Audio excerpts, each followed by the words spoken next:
What's up YouTube? Today we're going to go through all the graphic settings for the Battlefield 2042 beta, and we're going to figure out which settings to turn on and off and which settings affect our FPS the most. This is a new channel, so I appreciate any support you guys can give, so if you want, please do hit that like, do hit that subscribe, and let's get into it.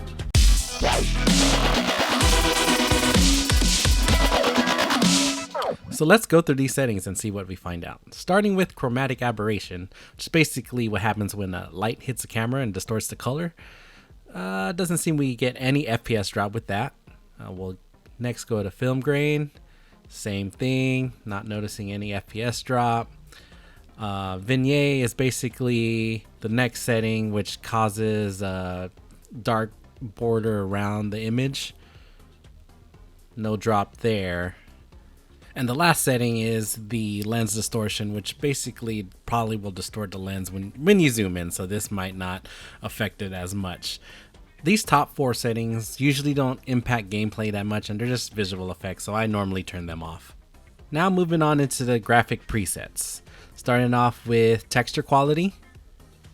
We'll set that to ultra and maybe get a 1 to 3 FPS hit. Moving on to texture filtering. Same thing there. I'm thinking maybe a 1 to 3 frame hit. Lighting quality, on the other hand, this is one of the big ones. This is the one that's going to give you maybe a 5 to 10 FPS drop, depending on where you are on the map. Effects quality doesn't seem to affect it as much.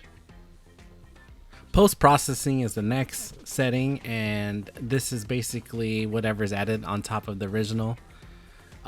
Maybe a 1 to 3 FPS drop there. Mesh quality is definitely one that we might want to set higher, because that does affect the character models and their details. Terrain quality is another one that is a big FPS hit.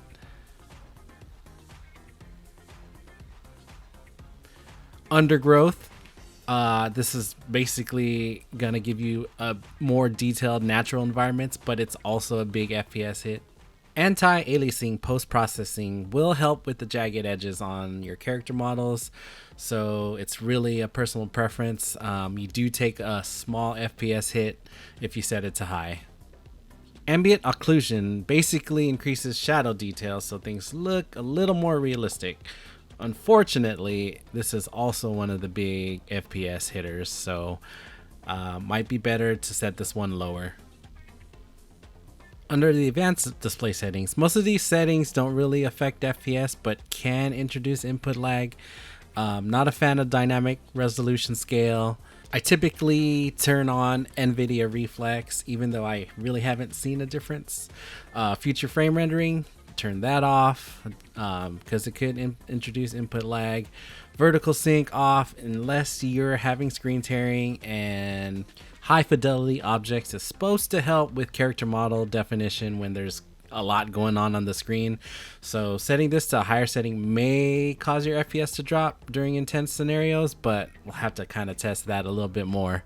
So best settings I found. First, we're going to set high fidelity objects to medium. Next, we're going to turn on NVIDIA Reflex.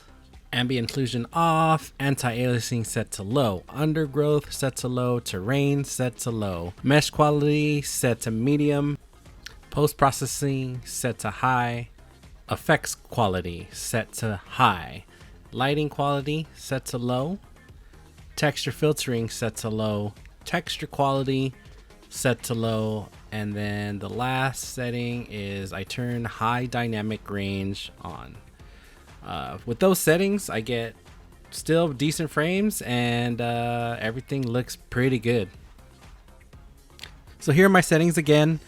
If you're struggling still with frame rates and maybe you have an older card, I've heard that if you just set everything to low, the game is still playable, and to be honest with you, the game still looks good on low settings. When I first downloaded the beta, I used everything on low just because I wanted just to test everything out without having to worry about the graphics.